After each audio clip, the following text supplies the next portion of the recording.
नमस्कार प्यारे दोस्तों,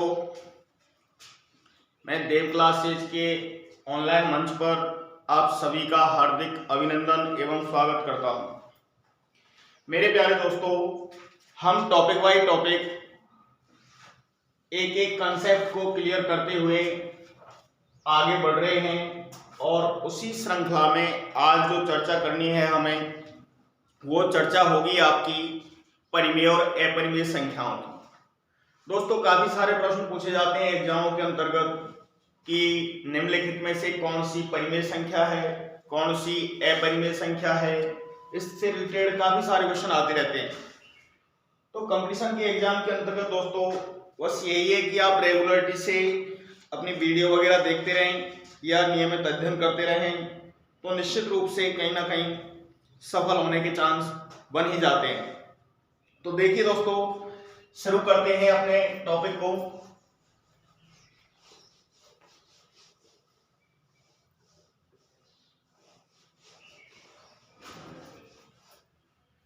देखिए, हम चर्चा कर रहे हैं भैया वास्तविक संख्याओं की।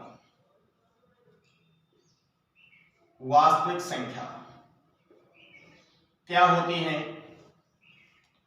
कि भाई जो अपनी परिमेय और अपरिमेय दो प्रकार की संख्याएं हैं, उन संख्याओं को यदि हम सम्मिलित कर दें या फिर जो परिमेय और अपरिमेय का जो सम्मिलित रूप है वही आपका क्या कहलाएगा, वास्तविक संख्या कहलाएगी। जैसे परिमेय और अपरिमेय को आप दो पार्टों में तोड़ दीजिए। यहाँ से जो वास्तविक संख्या है इसको हमने दो पार्टों में तोड़ दिया। एक तो हो गया आपका परिमेय संख्या और दूसरी हो गई अपनी अपरिमेय संख्या। एक परिमेय हो गई और दूसरी भैया क्या हो गई, अपरिमेय संख्या।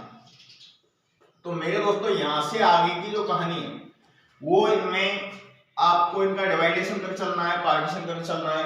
बहुत ही सरल है। एग्जाम में प्रश्न किस तरीके से पूछे जाते हैं वो भी मैं आपके लिए बताऊंगा। तो देखिए दोस्तों, यहां से अगर बात कर लें कि भैया परिमेय और अपरिमेय में जो डिफरेंट है वो क्या होगा या क्या इसकी परिभाषा होगी, किस तरीके से इनको व्यक्त कर सकते हैं। तो अगर हम बात कर लें जैसे एक ऐसी संख्या जिसे हम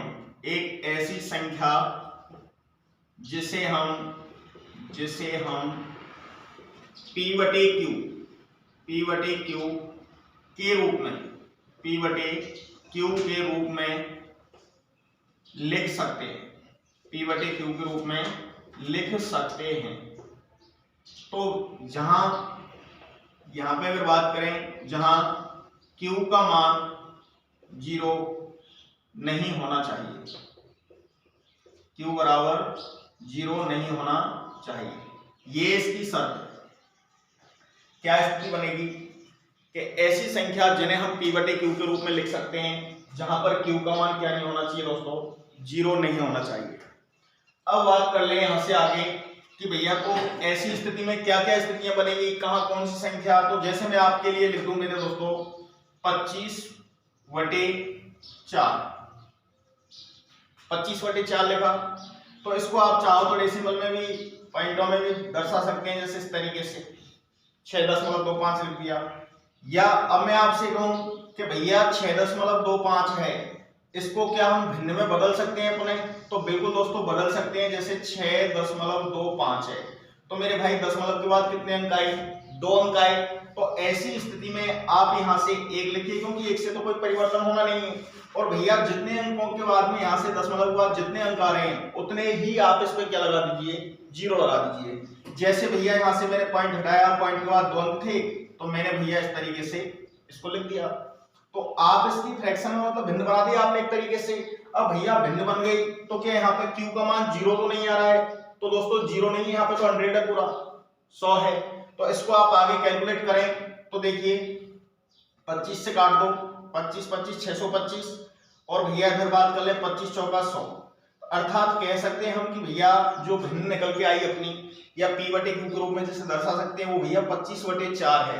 अगर आप चाहो तो इसी चीज को इस रूप में लिख सकते हो, ठीक है।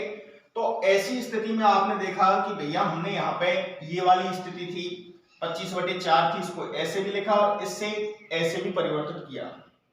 तो आप परिवर्तित कर सकते हैं। तो ऐसी संख्या जिन्हें हम परिवर्तित कर सकते हैं या पिवट के रूप में लिख सकते हैं, वही आपकी क्या कहलाएंगी, परिमेय संख्या कहलाएंगी।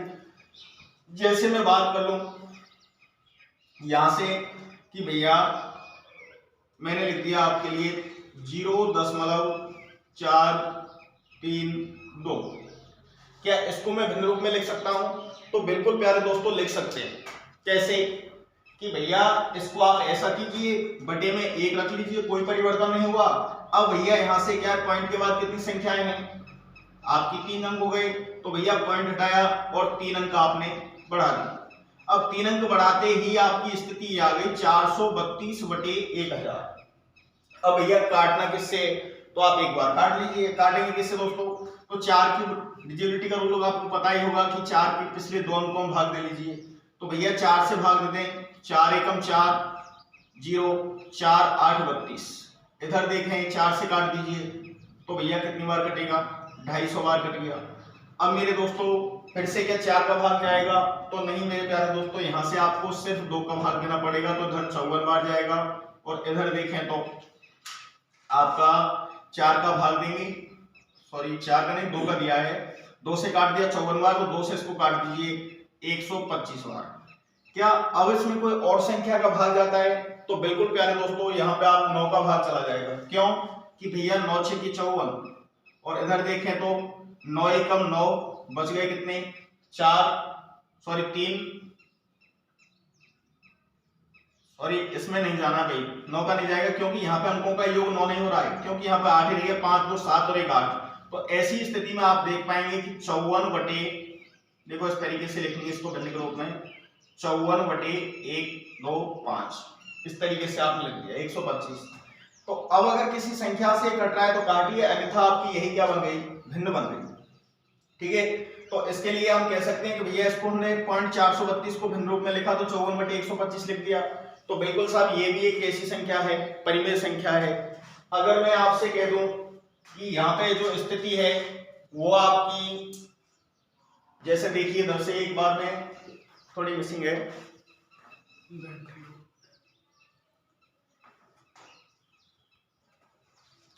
देखिए 25/4 थी, तो 25/4 को यहां से आपने भिन्न में बदल दिया या डेसिमल में बदला, डेसिमल से आपने फ्रैक्शन में लाए। यहां देखा आपने डेसिमल से फ्रैक्शन में पहुंच गए, फ्रैक्शन से डेसिमल में आ सकते हैं। तो ऐसी स्थिति में मैं आपको कुछ इसके फैक्ट हैं वो भी बता दूं। जैसे क्या मैं इस स्थिति में अगर ये लिख देता भैया 0.4, इस पे अगर मैं बार लगा देता, क्या इसको हम भिन्न रूप में लिख सकते हैं? देखिए एक बार लिख सकते हैं क्या?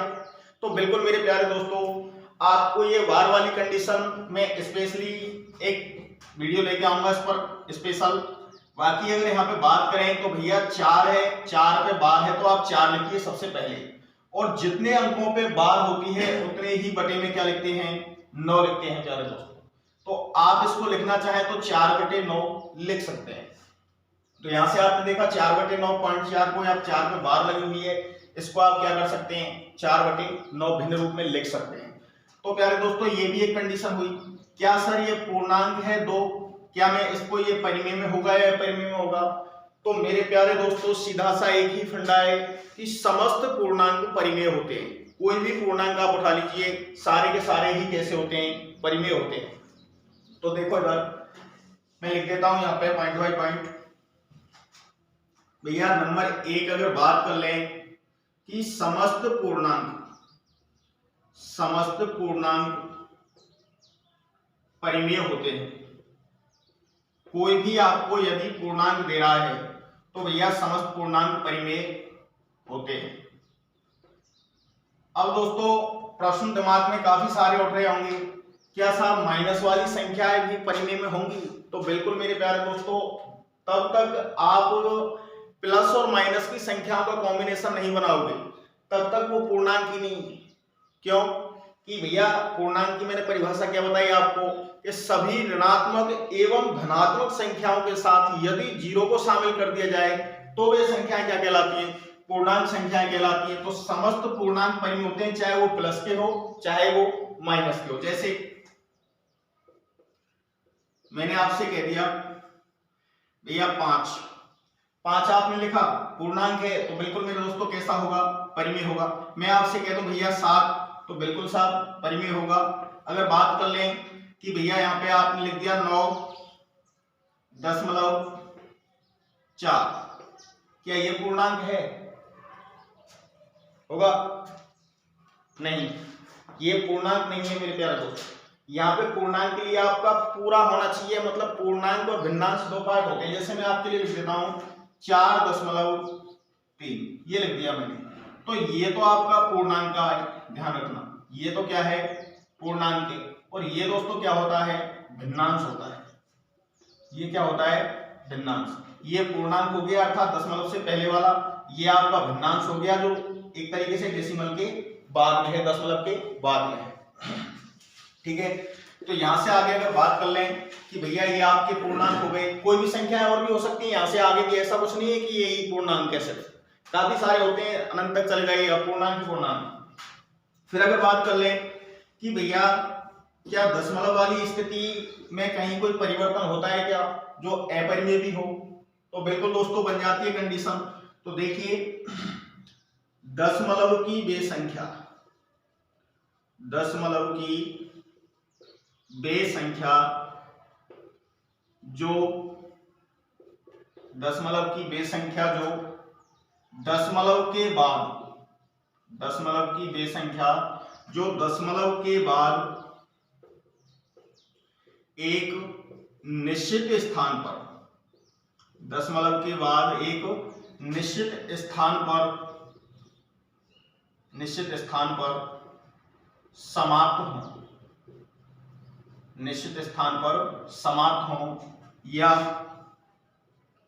दशमलव के बाद, या दशमलव के बाद एक निश्चित अंक, एक निश्चित अंक या अंक समूह की पुनरावृत्ति हो, अंक समूह की पुनरावृत्ति हो।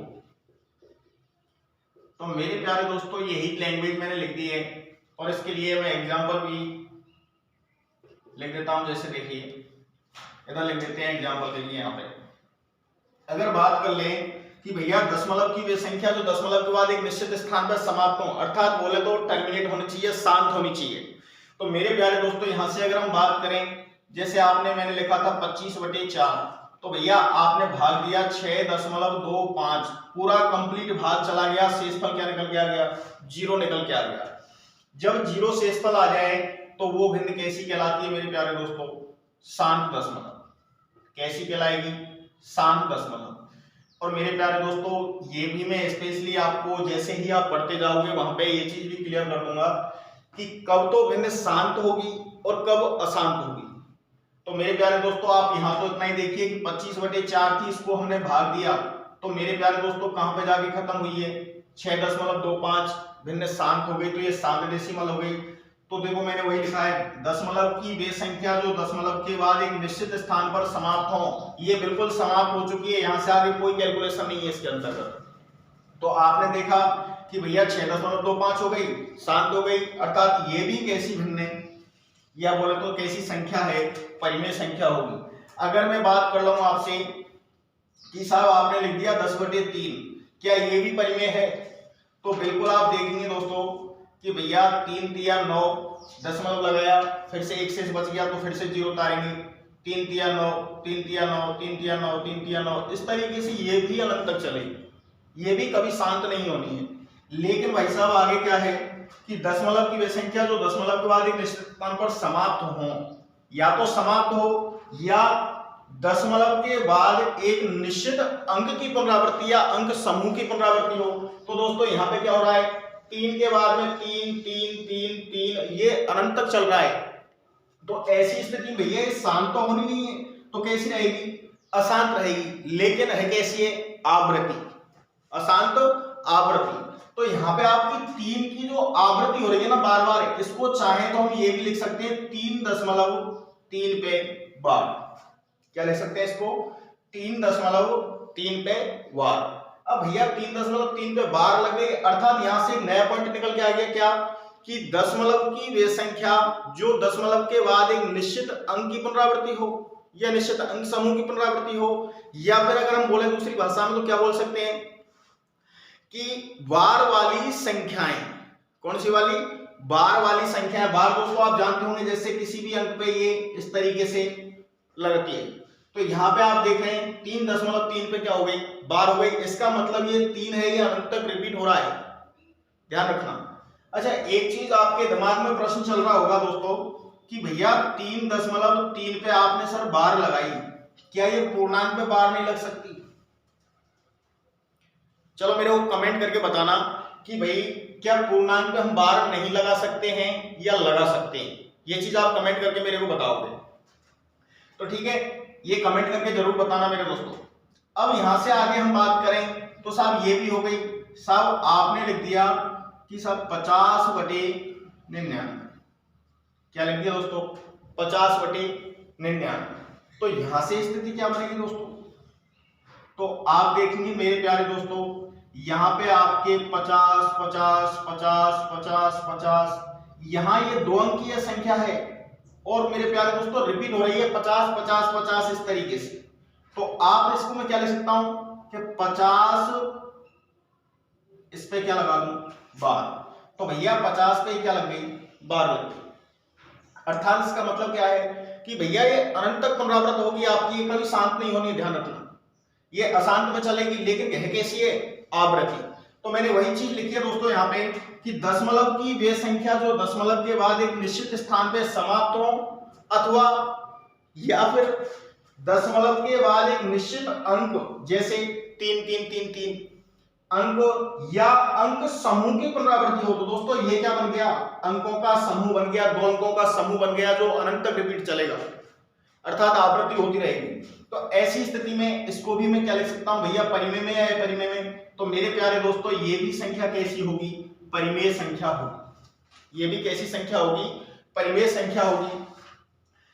अब भाई यहां से आगे आपका दिमाग काम करेगा कि सर यहां तक तो चलो ठीक है, लेकिन क्या इसमें ये भी स्थिति बनेगी कि परिमेय संख्या जैसे आपसे कह दिया जाए कि क्या सर जैसे कोई वर्ग वाली संख्या है, वर्ग की, जैसे 3rd नंबर पॉइंट मान लीजिए इसको, वर्ग की वे संख्या, वर्ग की वे संख्या जिनका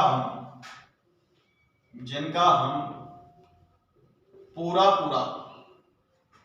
वर्गमूल ज्ञात कर सकते हैं, या वर्गमूल ज्ञात कर सकते हैं, वे संख्या भी कैसी होती है मेरे प्यारे दोस्तों? वे भी आपकी क्या होंगी? परिमेय संख्या ही होंगी। क्यों? कि भाई आपसे मैंने कहा कि भैया आप अंडर रूट में दे दिया आपके लिए कोई मान, तो यहां आप देख रहे हैं कि आप 25 का पूरा वर्गमूल ज्ञात कर सकते हो? बिल्कुल कर सकते हैं मेरे प्यारे दोस्तों। 25 का क्या निकल जाएगा आपका? 5। तो भैया ये कैसी संख्या होगी आपकी?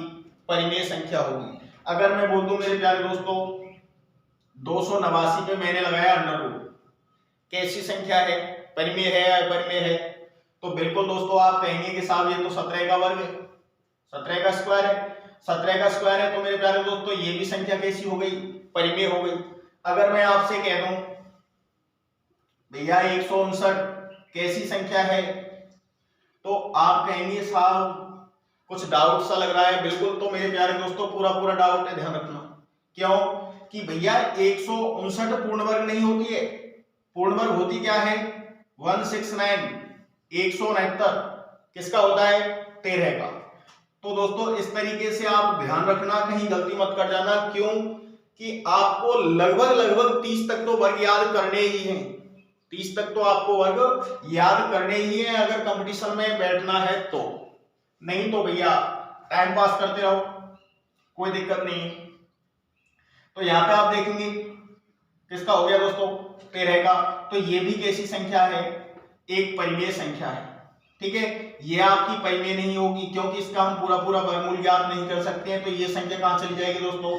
अपरिमेय के अंतर्गत। फिर वही यहां से आगे कि सर क्या इसमें कोई और भी कंडीशन बनती है? तो बिल्कुल मेरे प्यारे दोस्तों, आप एक पॉइंट बाय पॉइंट में फिर से रिपीट कर देता हूं। देखिए कि एक ऐसी संख्या जिन्हें हम p बटे q के रूप में अर्थात भिन्न रूप में लिख सकते हैं, वो संख्या आपकी क्या कहलाएगी? परिमेय संख्या कहलाएगी। फिर मैं कह दूं भैया समस्त पूर्णांक परिमेय होते हैं, जो भी आपके पूर्णांक हैं वे सारे के सारे क्या होंगे दोस्तों? परिमेय होंगे। अगर बात कर लें दशमलव की, वे संख्या जो दशमलव के बाद एक निश्चित स्थान पर समाप्त हो, अर्थात दशमलव के बाद टर्मिनेट हो जाए, शांत हो जाए, तो वो वाली भिन्न कैसी होंगी? जैसे मैंने 25/4 लिखा, आपने भाग दिया, भाग देने के बाद में 6.25 आया और भाग पूरी तरह शांत हो गया। जैसे मैं एक बार इधर बताता हूं, देखिए 25 में आपने भैया भाग दिया किसका? 4 का। भैया 4 6 24, शेष कितना बच गया आपका? 1। अब 1 शेष बचा, आपने यहां पे दशमलव लगाया और 0 बढ़ा दिया, ठीक है साहब। 4 दूनी 8, भैया शेष कितने बच गए? 2। अब 2 शेष बचे, पॉइंट लगा हुआ है, ऐसा मत कर देना कहीं कि दोबारा 0 बढ़ानी है फिर से पॉइंट लगा दे, पॉइंट नहीं लगेगा, पॉइंट एक बार ही लगता है। फिर से 0 बढ़ाई, 4 का भाग दिया 20 में, 4 पंजे 20, तो आप देख रहे हैं भाई साहब घटाया तो शेषफल क्या निकल गया? 0। अब मेरे प्यारे दोस्तों यहाँ पे शेष जब 0 आ जाता है तो फिर आपकी स्थिति यहाँ पे कितनी बार भाग गया है? 6.25 बार गया, तो बिल्कुल ये यहाँ से आगे भाग होगा ही नहीं सोल्व, क्योंकि शून्य आ गया। तो ऐसी स्थिति में अगर ये शेषफल 0 आ जाए और दशमलव की संख्या हो तो वो स्थिति क्या होगी? शांत दशमलव की होगी। और ध्यान रखना प्यारे दोस्तों, आपके लिए थोड़ा सा जानकारी के लिए बता दूं कि जब भी आपकी भिन्न शांत होगी तो 100% में ये चीज कह सकता हूं कि हर का मान या तो 2 होगा या फिर भैया क्या होगा? 5 होगा। अगर इनके अलावा हर का मान बोले तो नीचे वाला, इनके अलावा यदि कोई मान 2 और 5 के अलावा यदि कोई हुआ तो फिर वो भिन्न कैसी होगी? अशांत होगी दोस्तों। क्यों कि अब आप कहेंगे साहब यहाँ तो 2 तो है नहीं है, आप तो वैसे ही बता रहे हैं, तो 4 है। तो मेरे प्यारे दोस्तों इसको मैं लिख सकता हूं 2 की पावर 2। क्या लिख सकता हूं? 2 की पावर 2। अगर मैं यहाँ पे 8 लिख देता तब भी ये चीज कह सकता था, इसको क्या लिख सकता हूं? 2 की पावर 3। तो प्यारे दोस्तों यहां से आप ये चीज क्लियर समझ लो कि जब तक भैया बटे में 2 या फिर क्या नहीं आना चाहिए? 5।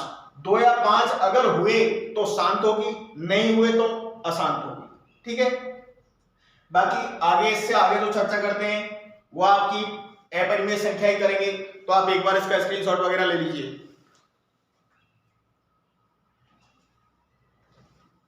ले लिया दोस्तों, चलो आगे चलते हैं। इसको मिटा दो भाई और देख देख के रोक रोक के लिख लेना, साथ साथ नोट्स बनाओगे तो अच्छे से समझ में आएगा दोस्तों, नहीं तो फिर निकल जाता है। देखने से वर्तमान में तो याद रहेगा 2 5 10 मिनट के लिए, उसके बाद आप भूल जाओगे, ठीक है। तो नोट्स जरूर बनाने हैं। अब देखो चर्चा कर लेते हैं हम इसकी भैया अपरिमेय संख्या। अपरिमेय संख्या ये क्या होती है दोस्तों? तो हम बोल सकते हैं क्या, एक ऐसी संख्या जिसे हम लिख देता हूं यहां पे परिभाषा के रूप में, एक ऐसी संख्या जिसे हम P बटे Q के रूप में, P बटे Q के रूप में नहीं लिख सकते, P बटे Q के रूप में नहीं लिख सकते, अपरिमेय संख्या कहलाती है। अपरिमेय संख्या कहलाती है। अब प्यारे दोस्तों ये तो हो गई इसकी परिभाषा कि भैया एक ऐसी संख्या जिन्हें हम P बटे Q के रूप में नहीं लिख सकते वो आपकी क्या कहलाएगी? अपरिमेय संख्या कहलाएगी। जैसे भैया मैं आपके लिए दे दूं कि भैया मैंने लिख दिया पाई, तो बहुत भाइयों के दिमाग में ये चीज चल रही होगी कि सर पाई को तो हम भिन्न रूप में लिख सकते हैं, लेकिन मेरे प्यारे दोस्तों आप अगर ध्यान से देखें तो पाई के मान आपको देखने को ही अलग अलग काफी सारी बुकों में, काफी सारे प्रश्नों में बिल्कुल अलग अलग मिल जाएंगे। कैसे? तो देखिए इधर आप जब मेंसुरेशन वाला पार्ट पढ़ते हो, क्षेत्रफल वाला, तो क्षेत्रफल के अंतर्गत आप इसका मान क्या लेते हो? 22/7 लेते हो। क्षेत्रफल के अंतर्गत क्या लेते हैं, 22/7 लेते हैं। अगर भैया यही चीज मैं आपसे बोल रहा हूं कि जब आप टाइम एंड डिस्टेंस पढ़ोगे, मतलब समय और दूरी तब पढ़ोगे, तब इसका मान 3.14 लोगे। क्या लोगे, 3.14। आपने कई बार प्रश्न देखे होंगे कि उनमें लिखा रहता है कि पाई बराबर 22/7 माने, पाई बराबर 3.14 माने। अगर देखें इसका मान रेडियन में अगर हम देखते हैं तो मेरे प्यारे हो 180 डिग्री इसका मान रहता है। अगर रेडियन में इसका मान देखें तो कितना होता है, 180 डिग्री रहता है। तो भाई साहब कैसे फिक्स कह सकते हो आप कि पाई का मान 22/7 है, या पाई का मान 3.14 है, या भैया पाई का मान 180 डिग्री है? क्या मानोगे बताओ? तो ऐसी स्थिति में भैया इसका तो कोई मान निश्चित ही नहीं है, निश्चित नहीं है।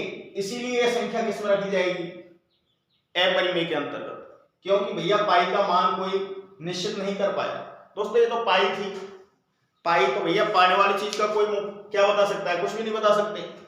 ठीक है, तो यहां से आप देख लीजिए पाई 22/7 ले सकते हैं, 3.14 ले सकते हैं, 180 डिग्री ले सकते हैं। तो मेरे प्यारे दोस्तों पाई का मान हम निश्चित नहीं कर पाए, इसीलिए ये संख्या किसमें रखी है, अपरिमेय संख्या के अंतर्गत।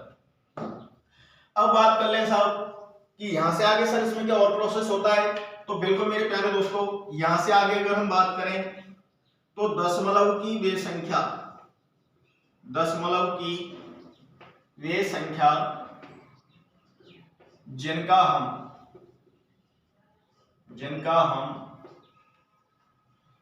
या जिनको हम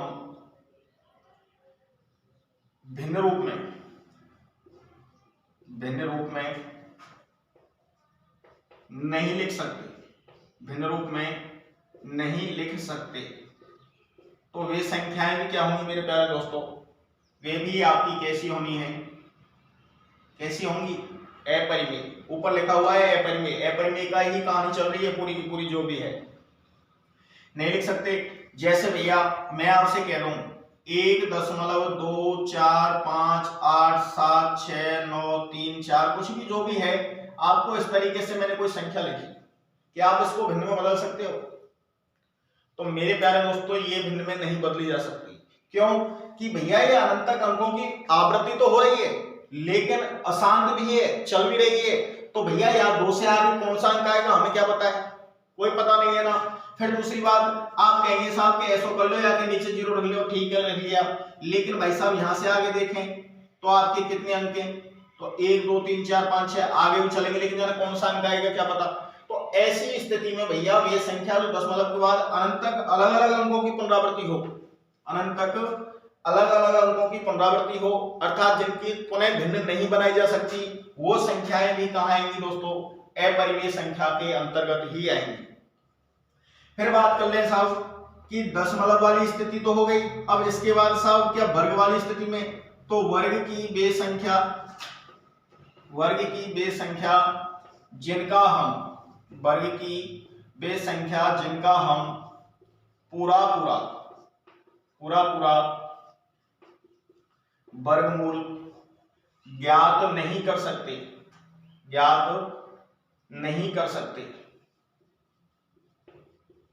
जिनका हम पूरा वर्गमूल ज्ञात नहीं कर सकते हैं, वो संख्या भी क्या होती है दोस्तों, अपरिमेय संख्या होती है।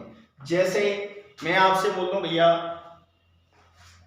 √2, क्या √2 का पूरा वर्गमूल में मान निकालेंगे, नहीं निकलेगा दोस्तों। तो ऐसी स्थिति में √2 पूरा वर्गमूल नहीं निकाल पाए, इसलिए आपकी √2 हो गई। मैं आपसे कह दूं भैया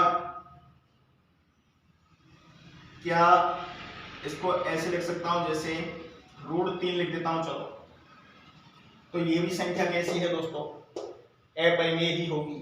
क्या मैं इसमें √4 लिख सकता हूं क्या, तो बिल्कुल साफ गलत बात है, क्योंकि √4 को आप लिख ही नहीं सकते, क्योंकि 2 का स्क्वायर होता है क्या 4। तो मेरे प्यारे हो यहाँ पे तो आपका कितना निकल गया, 2 निकल गया। तो जब मान पूरा निकल जाए तो वो तो मेरे प्यारे दोस्तों कौन सी संख्या होती है, परिमेय होती है। तो इसलिए इसको तो हम यहाँ पे लिख ही नहीं सकते। तो फिर ऐसी स्थिति में साहब इसकी जगह और क्या लिख सकते हैं साहब, तो कोई भी संख्या लिखिए आप। जैसे मैंने लिखा था पहले 159, क्या 159 का पूरा वर्गमूल निकाल पाओगे, नहीं। तो ऐसी स्थिति में दोस्तों ये संख्या भी कैसी होगी, आपकी अपरिमेय संख्या होगी। अब दिमाग काम कर रहा होगा, साहब क्या इसमें हम करने को नहीं ले सकते, करने वाली बात नहीं आ सकती क्या? करनी अर्थात आप समझ रहे होंगे क्यूब अर्थात घन। जैसे मैं आपके लिए लिख दूं, भैया मैंने लिख दिया क्यूब और यहां पे लिख दिया आर, तो इसका आप क्या करेंगे स्थिति?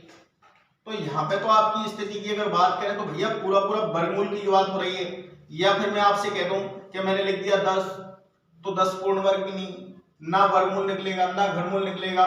तो ऐसी स्थिति में दोस्तों जो भी संख्याएं हैं जिनका हम पूरा पूरा वर्गमूल नहीं निकाल सकते, तो वो संख्याएं आपकी क्या कहलाएंगी?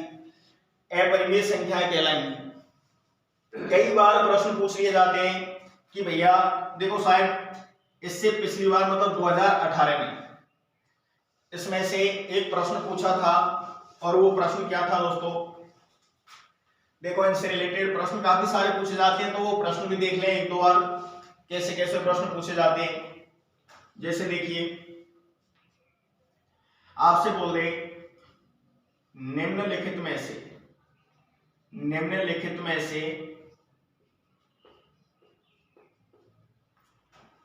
कौन सी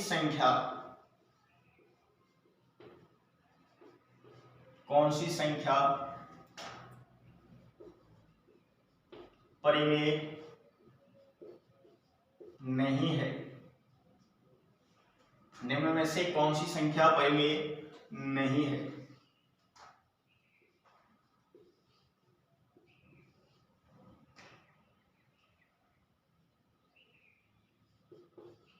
जैसे मैं आपके लिए विकल्प दे दूं,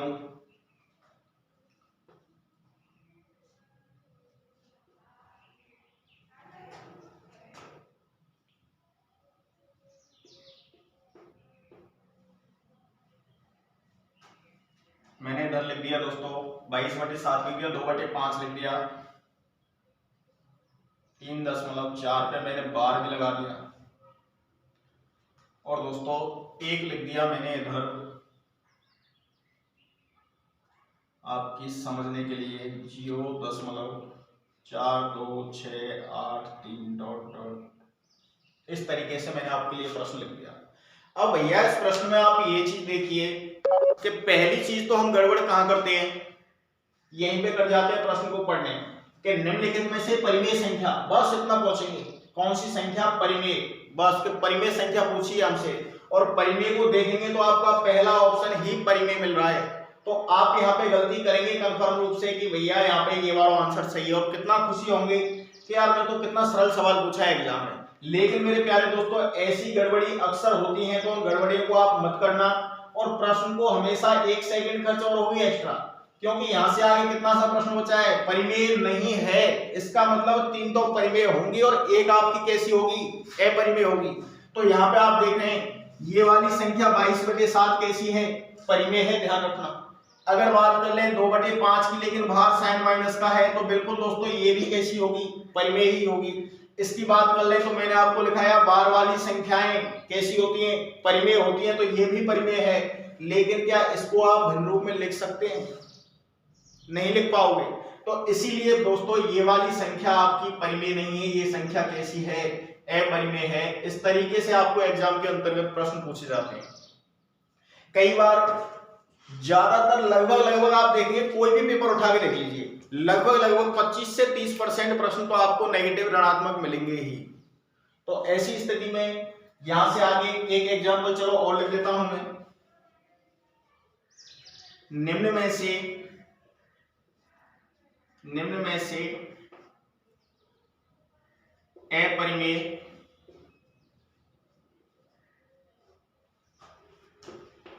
संख्या का उदाहरण है। आपके लिए लिख दिया √169, बी विकल्प लिख दिया 1, 8, 9, सी ऑप्शन लिख दिया भैया 3.14 और डी ऑप्शन मैंने आपके लिए लिख दिया दोस्तों।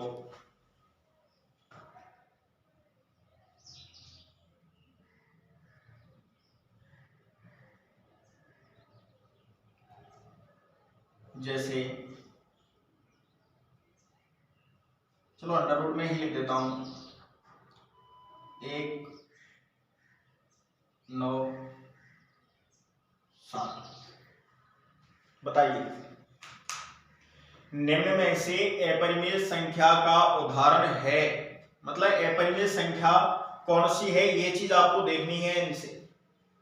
तो मेरे प्यारे दोस्तों आप सभी जान रहे होंगे क्या आंसर होगा। तो ऐसी स्थिति में आप देख रहे हैं कि 169 है, तो मेरे प्यारे किसका स्क्वायर है, 13 का स्क्वायर है। तो भैया जिनका हम पूरा वर्गमूल ज्ञात कर सकते हैं वो संख्या आपकी क्या कहलाएंगी, परिमेय होती हैं। तो ये तो भैया परिमेय है, ये कह रहा है अपरिमेय संख्या का उदाहरण है, मतलब अपरिमेय का चाहिए, परिमेय का नहीं चाहिए उसको। तो दोस्तों ये तो आपकी कैसी संख्या हो गई, परिमेय।